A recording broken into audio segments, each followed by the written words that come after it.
better? Is it a little bit less echoey? Mm-hmm. It seems fine now. Yeah. Okay. Okay.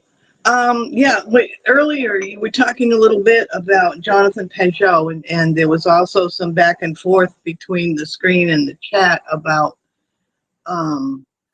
evangelicalism and orthodoxy. And I wanted to put my 2 cents in on all that. Number Wonderful. one, I resonate with Jonathan Peugeot because there's a deep ethnic background to all of this that doesn't really come across in all the theological discussions.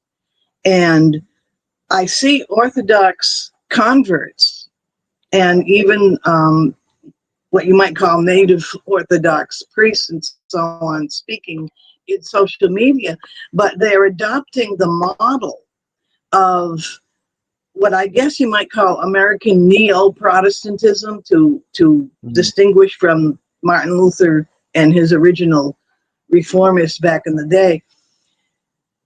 That's mostly a verbal thing. The whole Protestant thing is mostly a verbal thing, but the cultural chaos or collapse that we're going through in the world today involves the fact that verbal dominance is passing. And you see it in the non-Christian world with all of these really weird artistic movements that are anti-rationalism and all that.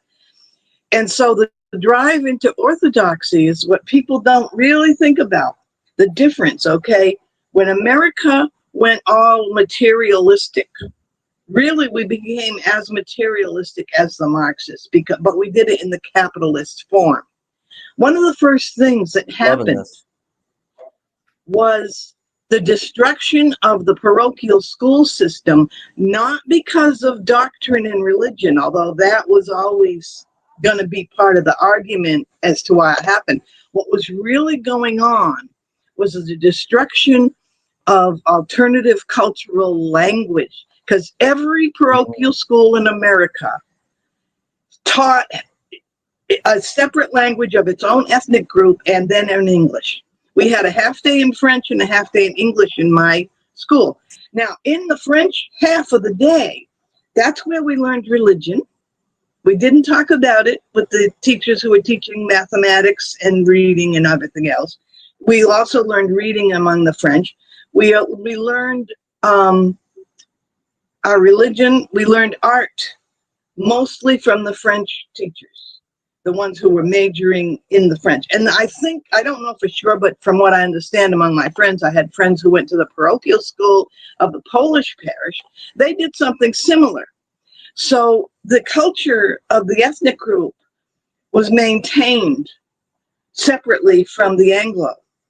Then in the 70s, within the church, it came through the Irish side. We had an Irish American bishop, and the Vatican II was led by Anglo and Irish movement within the church. Now, I was talking to an Orthodox, a native speaker priest in YouTube a few months ago, and I asked him about that. I said, did the Orthodox go through anything like the Vatican II? And he said, no, they did not experience the iconoclasm because the destruction of our churches was huge. Now, get back to Jonathan Peugeot. His art, while he's presenting it in an Orthodox setting, it's because that's one of the few safe places to do sacred art. As a French, my church was like a small model of the Parisian cathedral. And we had the great oil, we had St. Mary Margaret, the one who did the Sacred Heart of Christ, because it was the Église du Sacré-Cœur, the Sacred Heart Church. We had a huge, beautiful oil painting over the altar. We had all the imagery. We had false marble pillars. The false marble pillars were painted. Everything was built by members of the parish. My grandfather was a steeplejack. He so the art is totally engrossed in the culture. And at holidays, we used to go to each other's churches. You could sense the Irish, the Celtic Irish decor in St. Louis church was incredible. Their nuns were known as the mean ones.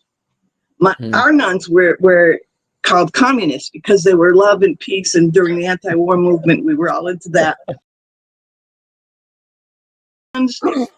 They're not culture, and at holidays we used to go to each other's churches. You could sense the Celtic Irish decor in St. Louis church was incredible. Their nuns were known as the mean ones. Our nuns were called communists because they were love and peace, and during the anti-war movement, we were all into that. The Polish nuns, we didn't even talk about the Polish nuns because they were still fighting communism. Yeah. We were all engulfed in that. We had prayers every day for Cardinal Władysław, that I can't pronounce it, the Polish cardinal that was in the communist prison in Russia.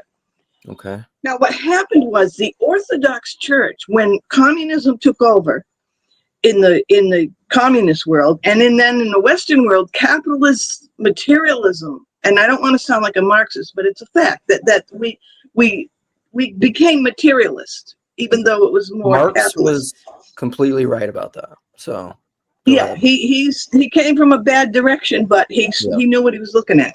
Yeah. And what happened was we all fought with it and absorbed in it, whereas the Orthodox went totally underground.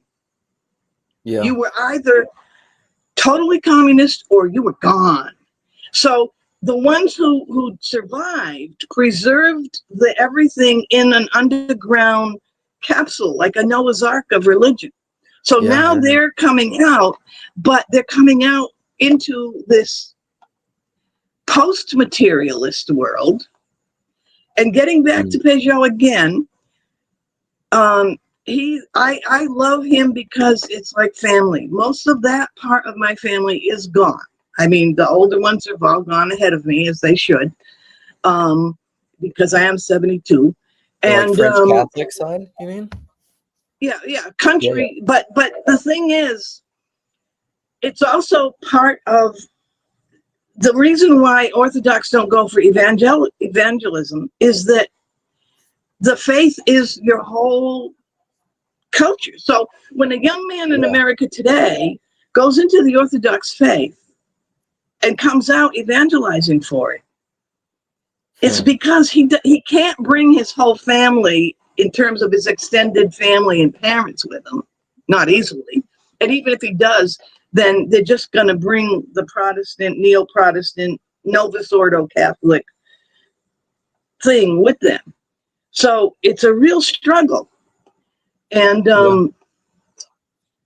and I often wonder about that. It's like we're looking at something that is a good lesson for what we all face in the world for post-apocalyptic times, because what parts do we keep in that time capsule that we're going to be able to open after the chaos is finished? Now I'm going to go to my coffee and mute.